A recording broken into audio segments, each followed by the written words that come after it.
Part 18, the Void and the Abyss God, Emperor of Darkness Alpha, then announces to the entire Empire that their next operation is to defeat and absorb the Omniverse, absorbing being known as the Void. The Void had been consuming universes and realities for countless eons, growing ever more powerful and malevolent. The God Emperor sees it as a threat to the very existence of all that is, and vows to put an end to its reign of destruction. The people of the Empire of Shadowstein, united under their wise and benevolent leader, rally behind the God Emperor, eager to fight for a cause that transcends mere empire building. And then, the entire military force and might of the Empire arrives at the location of the Void, a pitch-black elder god or eldritch abomination of pure malicious darkness and void, currently in the process of consuming and absorbing an entire omniverse right now. And then, many smaller void beings split off of the Void and begin attacking the forces of the Empire of Shadowstein ruthlessly and tearing the fabric of reality whilst doing so. God Emperor of Darkness Alpha, sensing this, orders his forces to focus on the smaller void beings first, while a smaller task force of his strongest and most powerful forces engage the void directly. The rest of the Empire's forces begin to engage the void beings, with some of them attempting to banish or seal them back into the void from which they came. Darkest Lord Lothar, Darkest Queen Lilith, Darkest King Mordecai, Darkest Matter Scientist Dr. Erebus transformed into Supreme Darkest Scientist Erebus, the Elemental Dark Lord, and the Dark Leviathan all fight the strongest void beings, while Geralt the Lich King, Legion the Demon Lord, and Isolde the Vampire Queen fight void beings slightly weaker than those. Then, Darkest King Mordecai has an idea. He looks at the Dark Leviathan, then at the Elemental Dark Lord, then back at the Dark Leviathan, implying the idea of fusing the Dark Leviathan into the Elemental Dark Lord, completing it and finally giving it a mind and intelligence, those of the Dark Leviathan, and the Dark Leviathan nods. The Darkest King Mordecai does so, fusing the Dark Leviathan into the Elemental Dark Lord, and thusly transforming it into its truest form, the Darkness Elemental, which then is able to casually, with a wave of its hand, destroy the strongest void beings.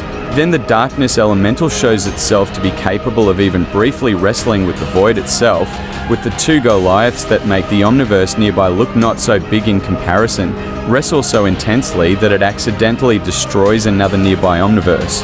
Ha! Impressive! God Emperor of Darkness, Alpha exclaims. You have truly proven your worth today, Darkness Elemental.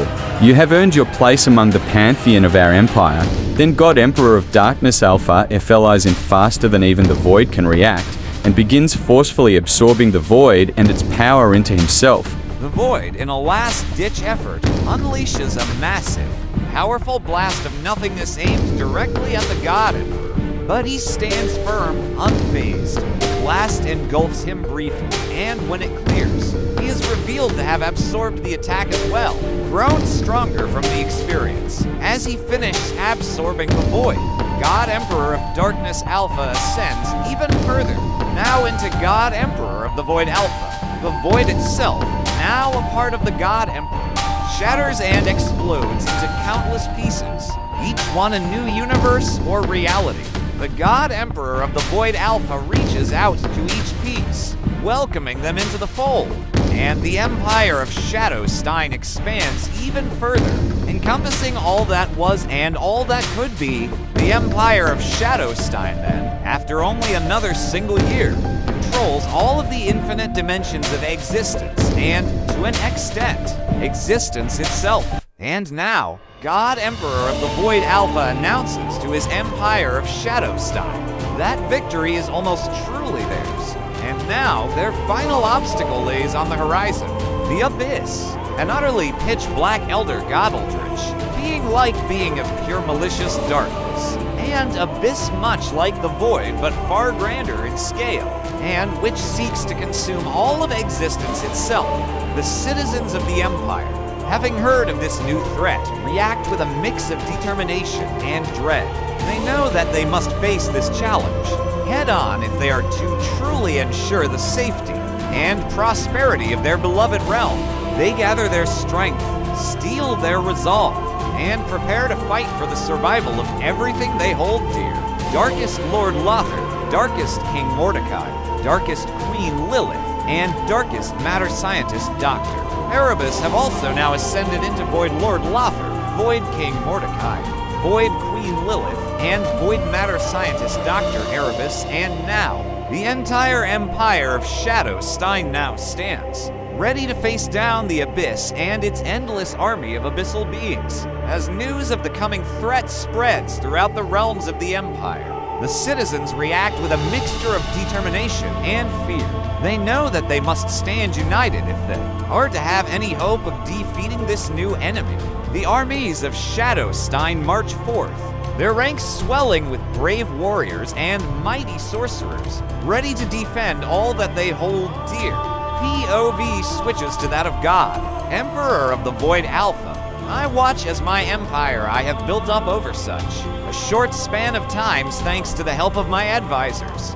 No, my friends, march and fly onwards using their power armor and clash with the Abyss beings. And I know that I must defeat and absorb the Abyss myself if I am ever to fundamentally change existence for the better. And thus, I fly on ahead at such speed that numbers can no longer even define it. Seconds, milliseconds, microseconds, nanoseconds, Planck instants.